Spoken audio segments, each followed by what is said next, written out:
Rise and Shine Rwanda, it's Friday the 20th of March.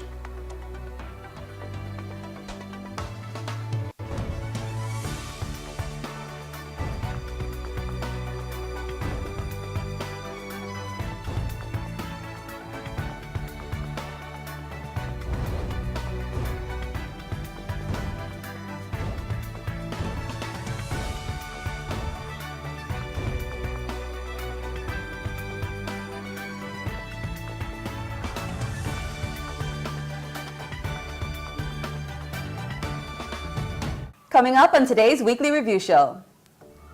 We kept score with governance as Rwandans demand accountability. Fidelis took us into the growing business of coffee shops in Kigali. Arnold introduced us to the new underwater sport that's got everyone excited. And we sat down with a Rwandan rising star in the international film industry. Good morning and welcome to our weekly review show where we take you back through the best of the week here on Rise and Shine Rwanda. It's just gone 7 o'clock in the morning and my name is Regis Isheja. And I'm Makeda Mahadio. Over the next hour, we'll be bringing you all the latest of the week's top stories, analysis, debate, and insights into the stories making headlines here in Rwanda and around the world. The Rise and Shine crew have throughout the week been diligently gathering and preparing everything you need to know about what's happening here and in the world.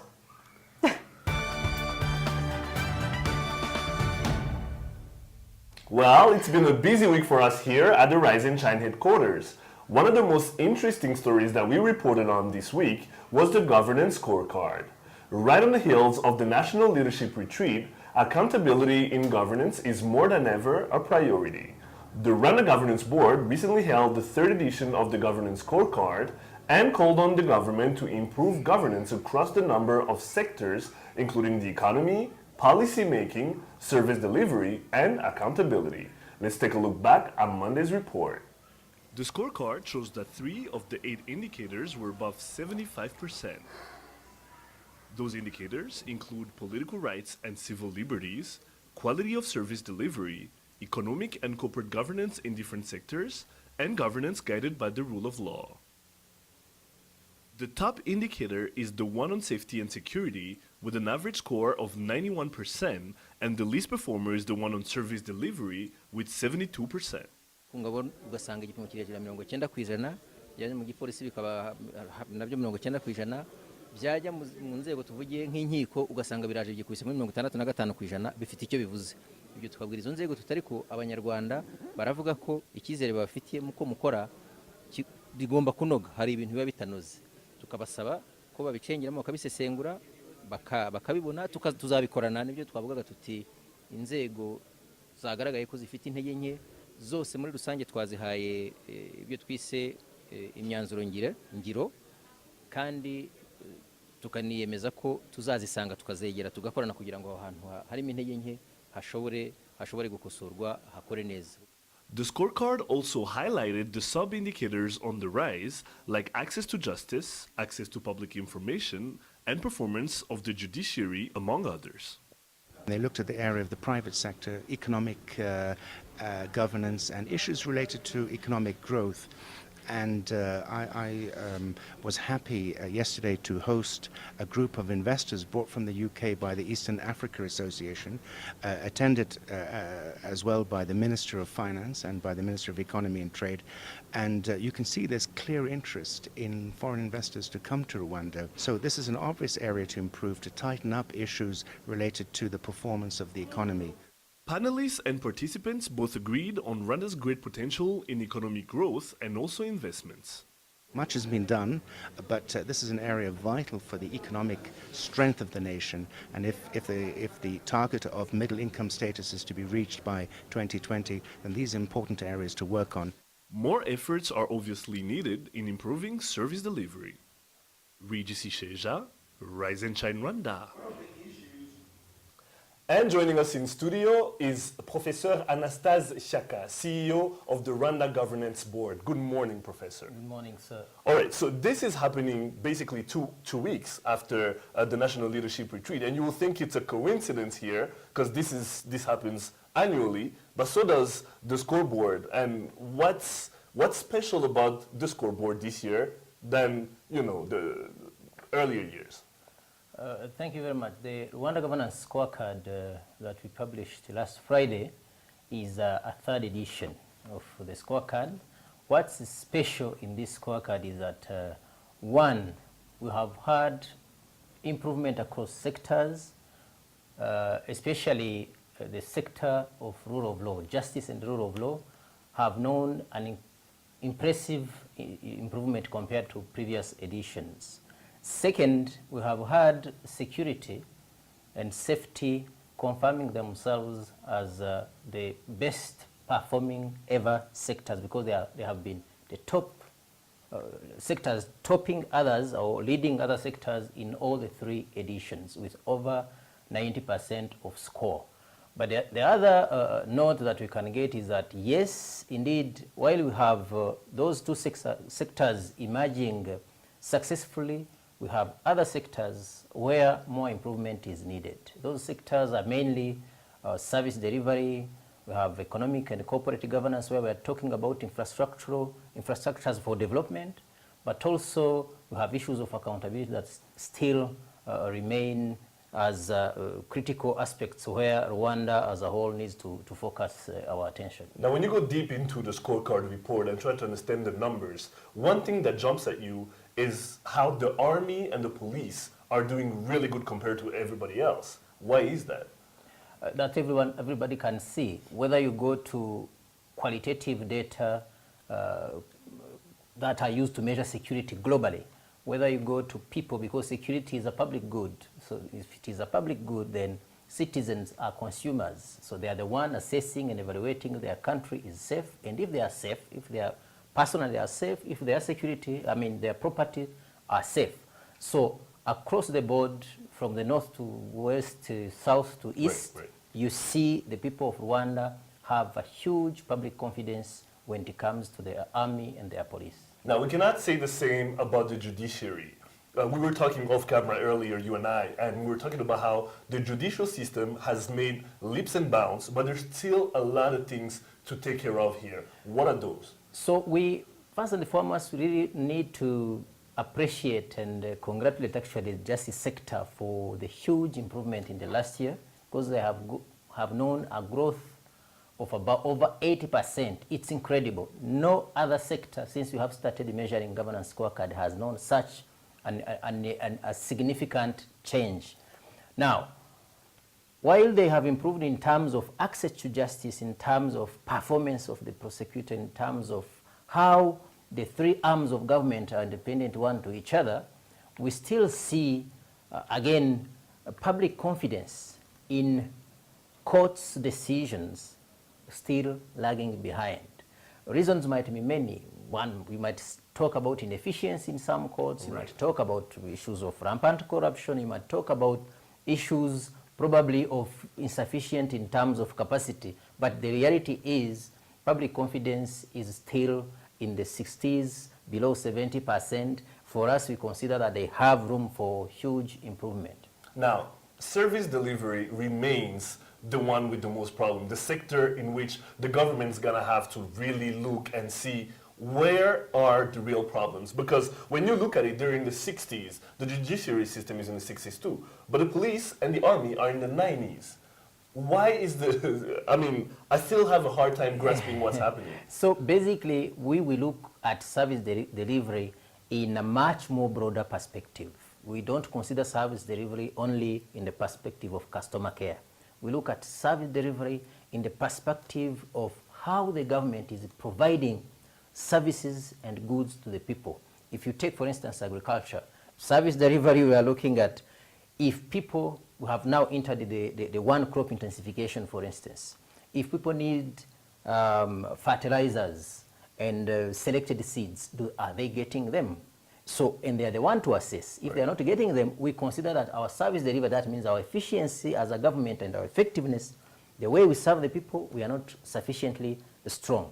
So in that respect, you understand, if you look at agriculture, where we have 70% of people living on agriculture, if the way we provide services in that sector alone will, if it is not properly fixed, actually almost 70% of our cities are not going to be happy Right. about service delivery. So we look at economic cluster, especially agriculture and infrastructure. We look at social cluster. We look at justice cluster, and we look at governance cluster. And in governance cluster, we focus mainly at local government level. So in all those aspects, none of the four pillars of our clusters has achieved a 70% of score. All of them are a little bit below 70, but probably with the exception to governance and social affairs. Well, in social cluster, we look at education and health is a little bit better. So overall, the service delivery we have improved of about 1.5%, but we don't consider that as a significant change. It is a change, it is positive, but we haven't yet given in a lot of energy, a lot of efficiency to make sure that we have a significant change in the way we do business. Professor Shaka, it's been an honor to have you on the show. Thank you. Interesting stuff. Yes, absolutely. That was Professor Shaka, CEO of the Rwanda Governance Board. Very knowledgeable man, and also the fact that it was right after Umushikirano, and we know what was said at Umushikirano. It's pretty good. Accountability has to reach the entire country, basically. Absolutely, absolutely. Now, another story that really caught our attention this week was an innovation platform aimed at promoting literacy and culture.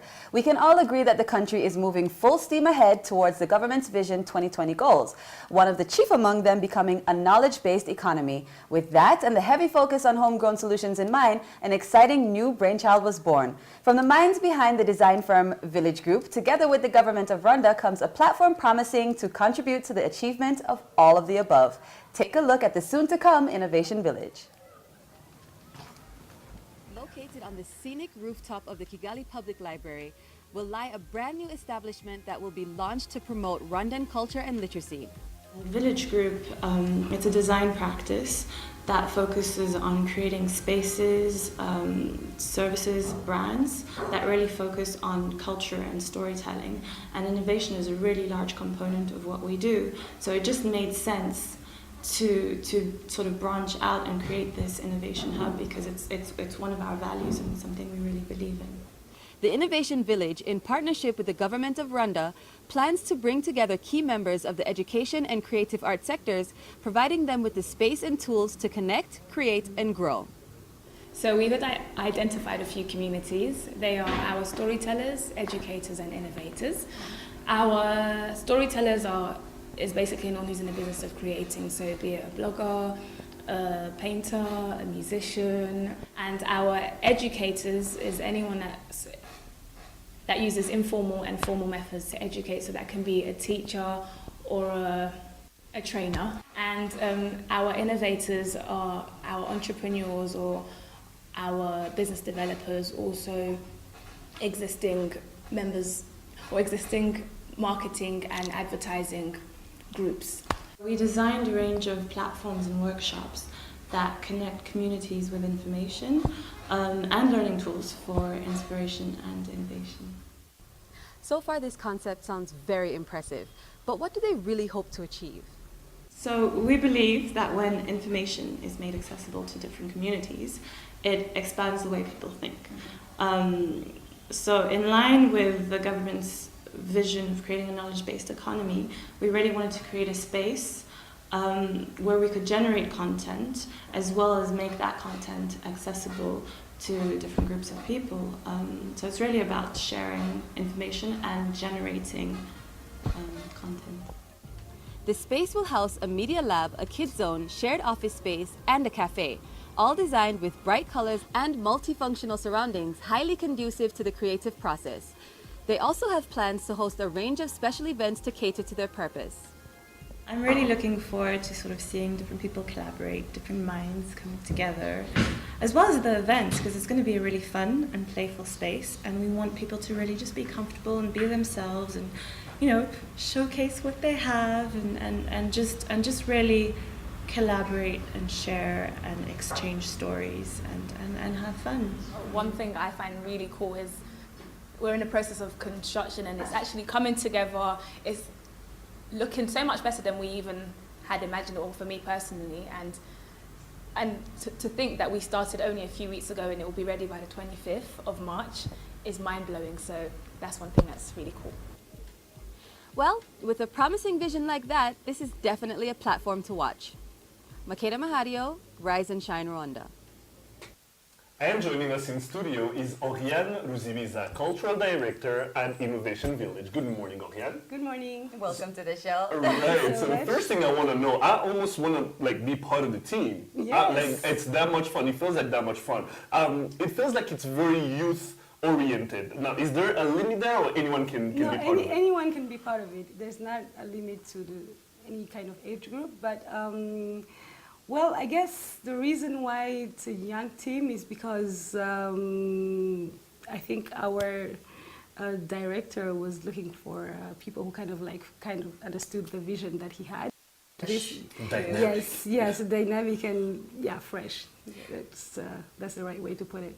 So you are the cultural director of Innovation Village. What exactly is your responsibility there? My responsibility. The thing is, we do most of the things as a team, right? We work together on the concept. We work together on the calendar. We work together on building partnerships. So basically, I can't say that I'm strictly doing this for the Innovation Village, but I'll say that I'm kind of like in charge of running the kind of like the operations and the conceptualization of the whole space and the things to come. Now, this was very needed. Now we have it here in Kigali. Yes. How much can you expand your horizons? Well, the thing is, we're looking for partners who already have existing initiatives in the creative, also education sector, or also in the innovation sector around the country. So we want to work with them so that we can expand everything that we do to all corners of the country, basically. So we are not really restricted to Kigali, and what we also have is the online platform that we're working on that will actually be accessible from anywhere in the world, pretty much, yeah. So how can just a regular person who maybe doesn't have any interest in, the creative industry or in education, how can they benefit from a place like Innovation Village? Well, the place the physical place is really creative and innovation oriented, but the online platform really is there to provide all kinds of knowledge, all kinds of content. We cater to all topics, all subjects. So if you're looking for information, well, what we want to do is to become some sort of like knowledge provider, and eventually even like be able to provide online courses to our users. So no matter what kind of topic you're looking for, no matter what sort of information you're looking for, we want you to be able to come to us or to connect to our platform and then access all kinds of information. Now, a typical day for Mr. or Mrs. everybody that just walks in the door, like at Innovation Village, they get in there, what's the first step, and what happens after that? Well, depending on what they're coming to do, because we have a cafe space, so we actually anticipate that many people are going to just come and, be in that kind of environment. You guys are just doing everything. We're trying to make a place comfortable and welcoming to everyone. We also have a gallery, so they can take a look and walk around and see exactly what kind of exhibitions that we have. We're going to have like ongoing exhibitions. We will have a co-working space. Well, if the person is not there for that, but it's not going to be of great use. But I feel like it's kind of inspiring to see people work anyway. We also have Storytellers Cafe, which is our platform basically for artists, for writers, for all creatives to be able to showcase their work. So even if you're not necessarily into that kind of profession, you can still be there to witness what these people do and hopefully be inspired by their works. So you'll be having something like a poetry night and yes, concerts, screenings, talks, conferences, workshops on all kinds of topics. We also have did I say exhibitions? Yes. Yeah.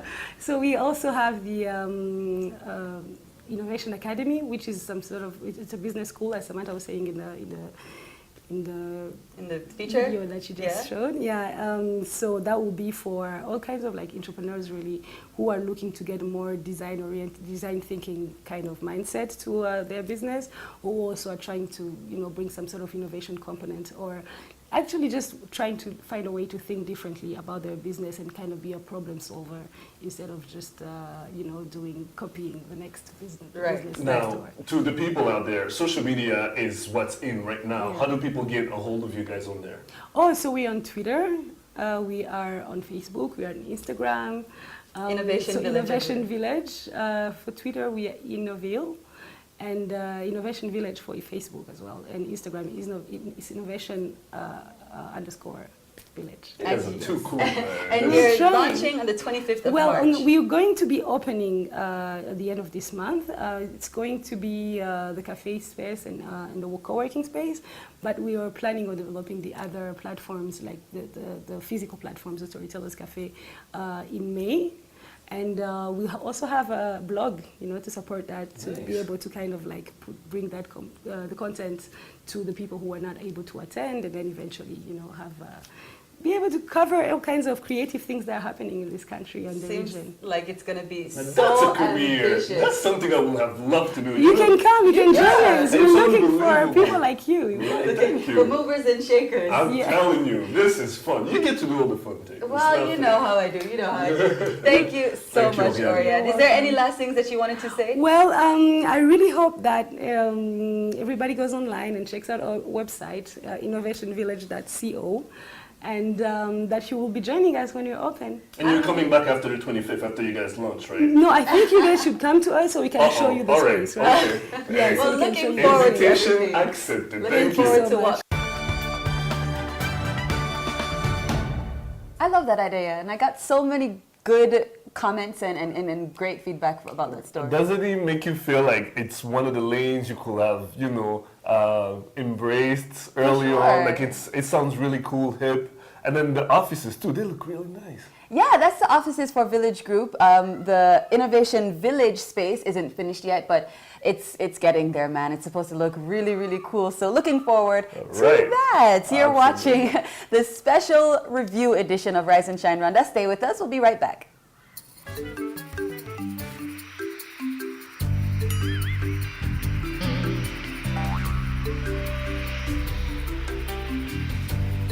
Connect to Lusaka 3 times a week starting 27th March. Enjoy comfort and safety at affordable fares to 17 other destinations across Africa and the Middle East. Fly our dream to the heart of Africa. All right, welcome back to Rise and Shine Rwanda, the review show. Now, there were some big business stories in the news this week, from regional integration of capital markets to the growing business of coffee shops. Let's take a look back at the best in the week in business.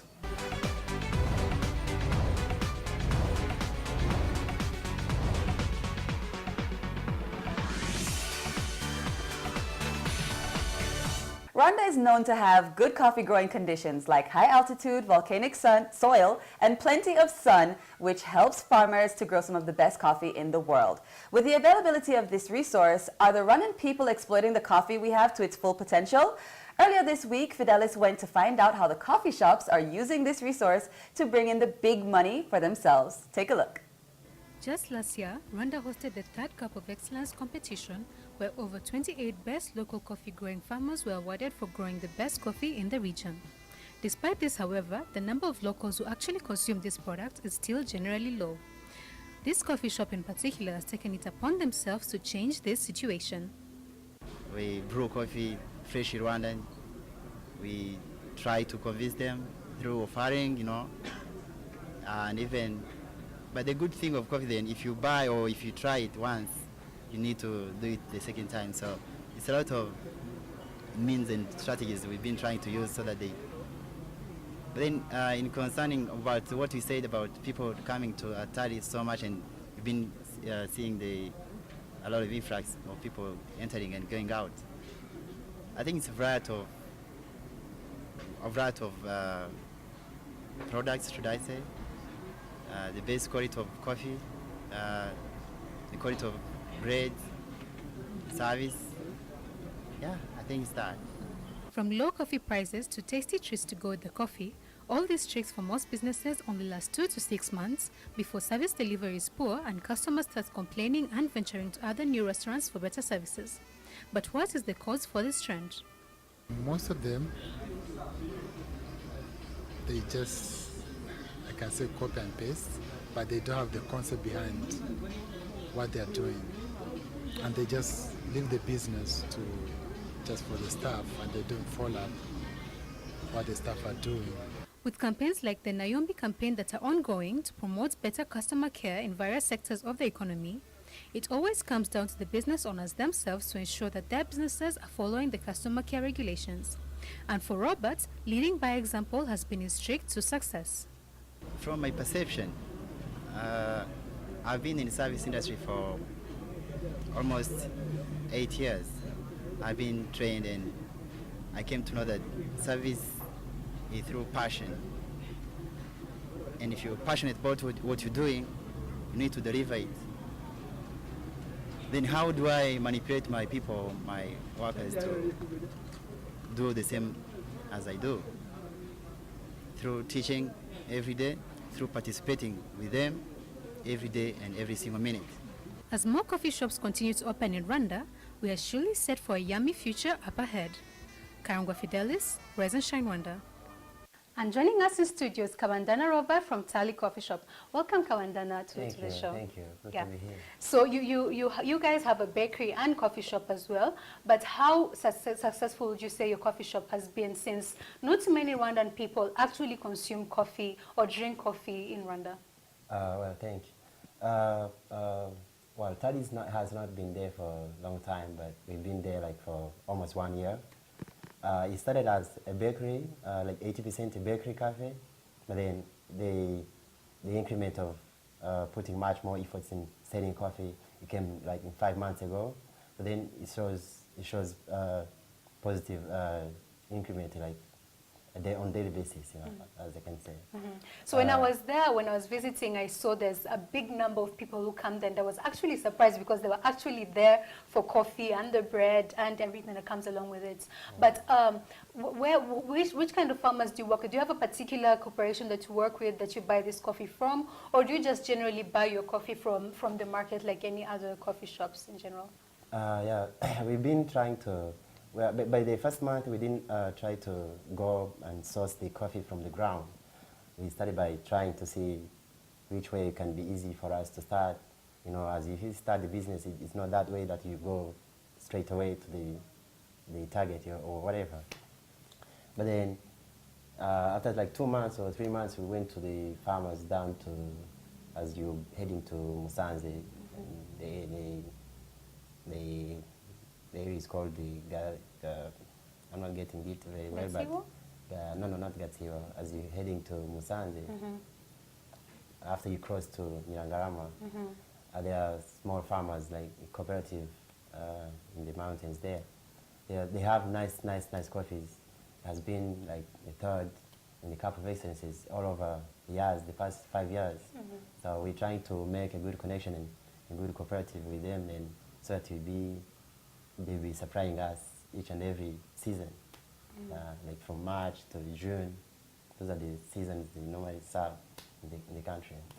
So for someone watching our show doesn't regularly consume coffee, what would you say are the benefits of actually taking coffee? Like for you, clearly you work in a coffee shop, you must be taking coffee every day. Why is it good to take coffee anyway? Yeah, coffee is so good, so wonderful, should I say. Mostly when you're heading to your office or you're coming to the business or whatever, if you take a cup of coffee, say black coffee or a latte mixed with milk, I mean, it makes you like sharp, it wakens you to feel the mood and to start the day fresh. It freshens you in that way. Yeah. And there is some research that you say that it helps to reduce stresses and what. And I've been trying to figure out if it helps make that thing happen, but then it makes, mostly if you've been inquiring or you're so stressed about the work, and you take a couple of coffee, helps you so much.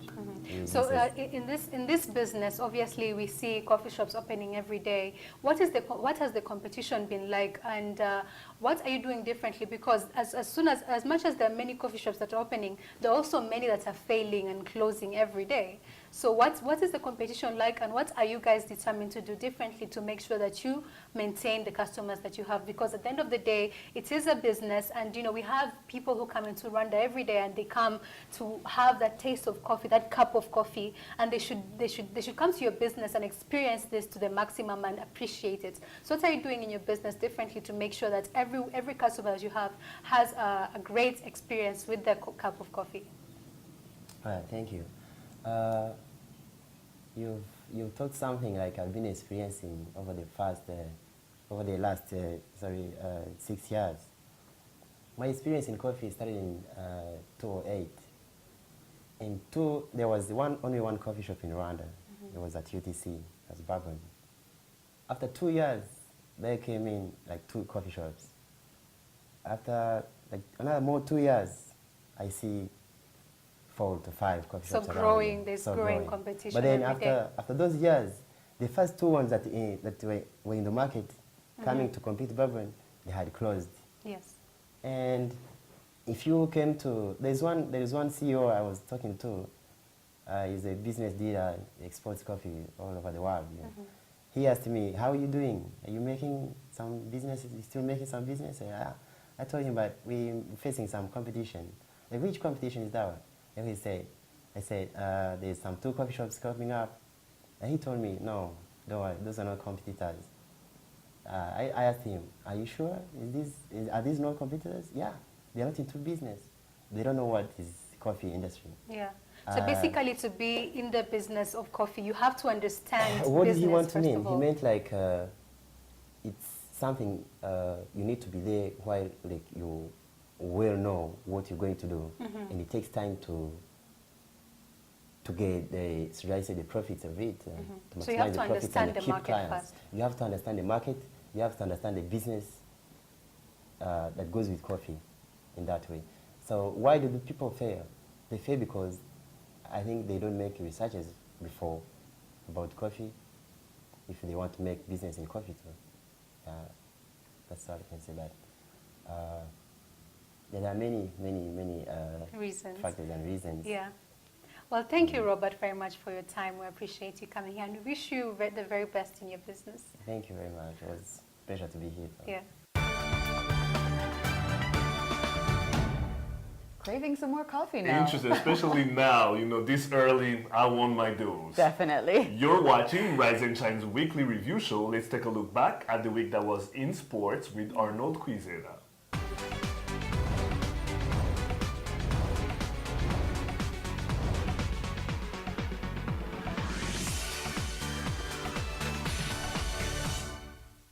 Well, this week we saw Arnold delve into some interesting sports stories, from the ongoing Cricket World Cup to a sport that most of us didn't even know existed. Regis, tell us more about this. That's right, Mike. Sports fanatics in Rwanda have complained about the lack of much choice when it comes to sports disciplines in the country, but that is all set to change with the emergence of the likes of underwater hockey.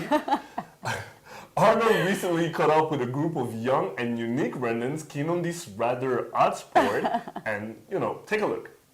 The water hockey, also known as octopus, is a limited contact sport involving 2 teams trying to maneuver a puck to the end of each other's goals.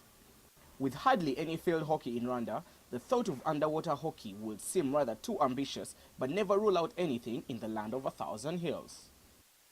Every Saturday morning, a small group of Rwandans meet at Cercle Sportif in the suburb of Rugunga to take part in this rather odd but interesting sport. I caught up with these Saturday early birds to find out the roots of this sport in the country. Well, underwater hockey is a new game that we started in Rwanda in the end of 2013.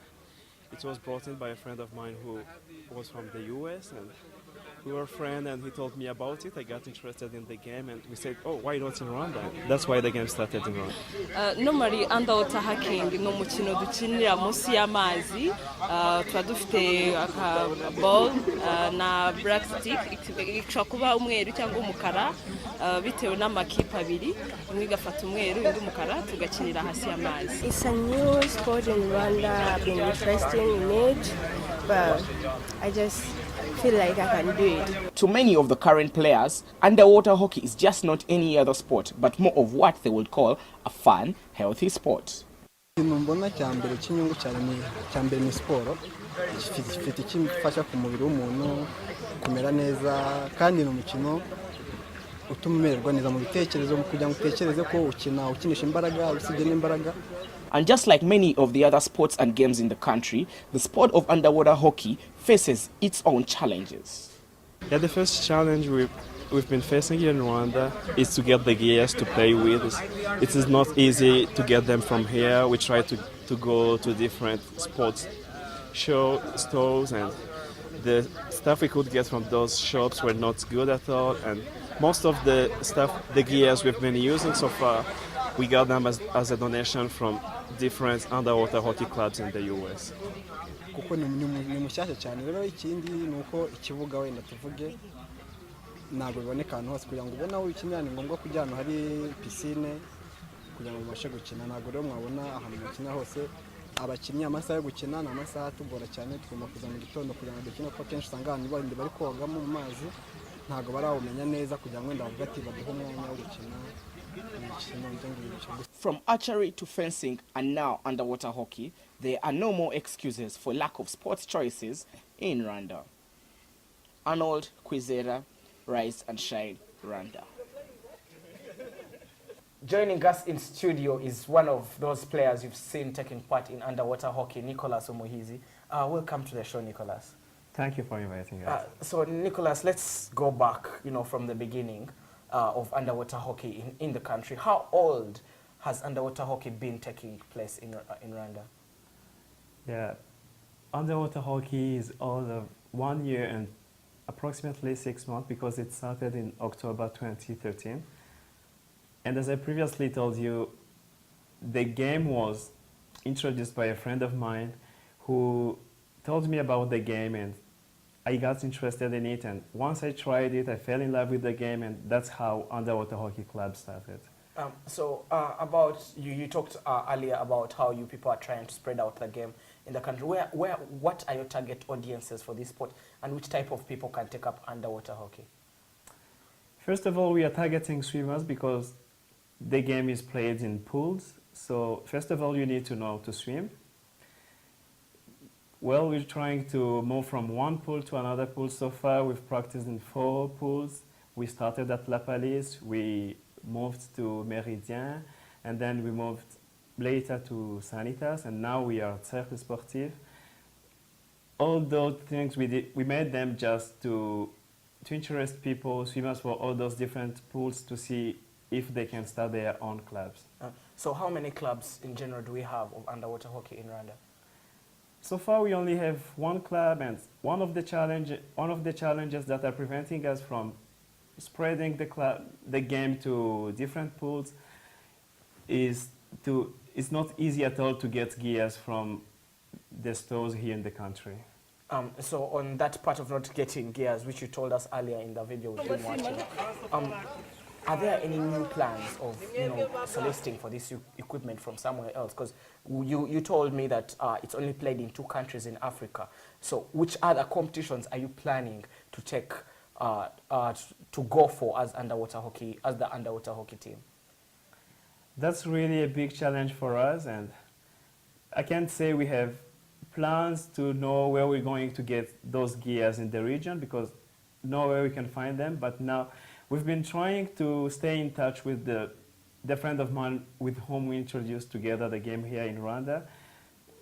He has not yet got back to me and tell me if he has found out something interesting that can be affordable so that we can propose to other people who want to join where they can find the gear so that they can start their club on their own. So what specifically, what gear, what's the name of this gear, and what makes it so expensive? Well, they are not really sophisticated, but the problem is that it's not easy to find them good quality in Rwanda because, to play underwater hockey, you need to have fins. You also need to have masks. We also wear snorkels and gloves. I think gloves, we can find them here. Of course, not of good quality, but at least we can find them. But you can see that, like for fins and snorkels, they are not easy to find here. Okay, so looking ahead, as the Underwater Hockey Federation, if you do exist, are you yet a legal entity? Not yet, but we are in that process to get registered. Okay, so you're looking ahead. What do you think the ministry should do for you as a registered legal sports entity in the country? Sorry, say again? When you're done with your registration as a legal entity, what do you think the ministry should, where do you think the ministry should help you to promote this sport of underwater hockey in the country? First of all, they would help us to bring in enough gears so that any other people who are interested in playing that new game could find those gears. Because as I told you, that's the main challenge we've been facing so far. Also, there are some championships taking place in different places around the world. If they could help us to participate in those different championships so that we can measure ourselves to other countries and see how good we are, that would be a great help for us. Don't you think before you go on to go to these countries, you should start with an internal competition in Rwanda? Yes, but that is dependent on creating more clubs. Oh, that's okay. Yeah. Thank you very much, Nicholas. Thank you. The most interesting sports story I think I've seen. I know. Underwater hockey in So Rwanda. cool, but it looks hard. Unbelievable. Listen. Looks like a serious I workout. don't even know how you do it, like under the water, like do you like unbelievable. All right, stay tuned. We'll be right back with a look at this week's lifestyle story.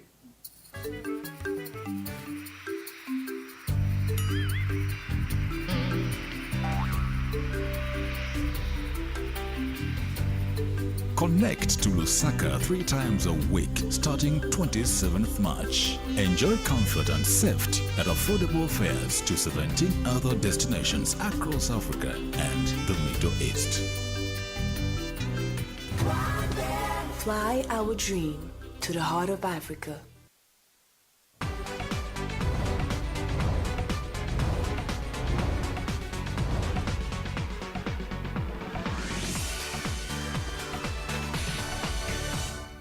Welcome back to Rise and Shine Rwanda. Now, if you check the Men in Black 3 credits, you'll surely recognize her name. Her work and passion have taken her all over the world, from Geneva to New York City, but Kantarama Gahigiri feels right at home here in Rwanda. The award-winning producer and director's presence at the Mashariki Festival this past week did not go unnoticed, and she also took on the challenge of helping Rwanda's filmmakers of tomorrow. Earlier this week, I caught up with Kantarama right before she flew back to Switzerland. Take a look.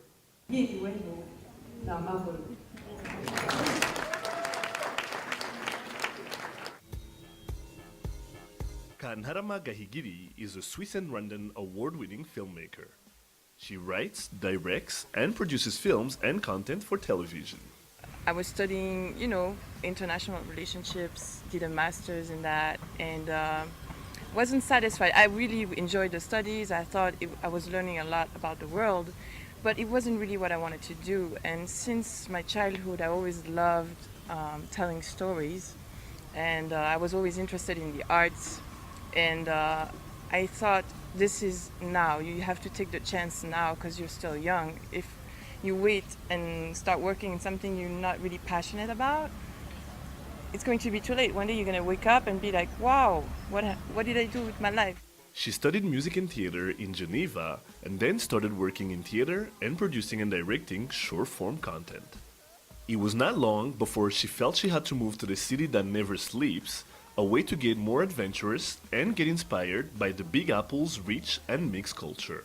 And went to the US and studied for 2 years a master's degree in film, and then I worked there for 6 years, and that's where I gathered most of my production experience. The good thing in the US, New York especially, is that people are passionate about what they're doing, and they really, really work hard to achieve their goals. If you fall, you can always get back on your feet and continue. And it's important as an artist because I think sometimes people don't dare. And as an artist, you have to be able to dare because you are changing mentalities. You are showing new things to the world. So if you're too shy, it's not going to happen. Soon enough, she was working on a wide array of independent projects, studio productions, and television series. While I was doing this, I was noticing that I also wanted to work more on the creative part. So I started directing my own projects, short films first, and then a series of 2 seasons. I'm focusing more on directing now, but I'm doing still both because sometimes you need to have a foot in the producing area. In 2014, she began teaching workshops about filmmaking to help younger artists implement their work. This past week, Kanharama helped young up-and-coming Rwandan filmmakers in honing their craft. They left an impression. I am so impressed by them. They're amazing. They're motivated. They hear, they work hard, and then at night we give them tasks and they come back, everything is done, and they really tell me, I want to make movies, it's my dream, and they're getting it, you know, they're really, it's going to be great. I'm looking forward to see their movies. Now, what does she think of the film industry in Rwanda? We have an industry, we have an institute, we have festivals, we are able to make films that will be touching the world. It's incredible, and I think it's very important to make films, for example, to show the world, because still in the international community, people are not aware of what is happening here. There's a huge festival going on right now, and it's of international importance because films are from people from Rwanda, but also from East Africa and also from Europe. So it's going to touch a lot of people. Kanharama helped kick off the Mashariki Festival last week with Tapis Rouge, a feature-length film that she co-wrote and co-directed. Now, to Rwandan parents who are still hesitant about their kids following their dreams the unconventional way, Kanharama has a message for you. The students that I have, they have something to say. And it is sometimes more than just making a movie. It is really important, and it's the voice of the country. So please help them say what they have to say. And it is a real job, you know. Producing a movie demands craft and energy and not just passion, but you have to learn how to do it, and then you can be proud of what you did. And it is possible to go around the world and show you films. Look at me. That's how I started. I started small, and I did a short film, and then another one, and then, you know, and just please, please, please, things are possible, but first you have to believe in your dreams. Don't be surprised if she wins an Oscar or an Emmy one day. How cool would it be if she did win an Emmy or an Oscar or something? It would be unbelievable. I really want to watch Tapis Rouge, but I also want to watch what she's done in the past because she's worked in different capacities. I mean, when you think about it, she's a director, she's a producer. She started by doing TV series, and then she, you know, tried to do full-length movies, and it worked. So, you know, she has a passion that you cannot teach. Right. And that's part of the thing, because there's a lot of things she told me off camera, a lot of games she told me if I ever want to, you know, break the ice. Yeah, you know. But she, you know, she told me a lot of things, and you can tell she's very passionate. She could have stayed in Switzerland and did her thing over there and in the States, but she chose to come back here and help because she was here for the festival, but also came back and, you know, went to Kwetu Institute and then helped the kids over there for a week. They produced a movie with Cynthia. Remember Cynthia that you did a feature on? Absolutely. Mm-hmm. And she's been, you know, she basically teaches a lot. She never gets tired of teaching, and she's very optimistic about tomorrow's Rwanda when it comes to movies. So it's unbelievable. I think one of the things that I really that really interests me about her when I was reading up on her when she was here was that she, you know, she really started from just doing what she could in the industry. Like a lot of people who are really successful now, and I think sometimes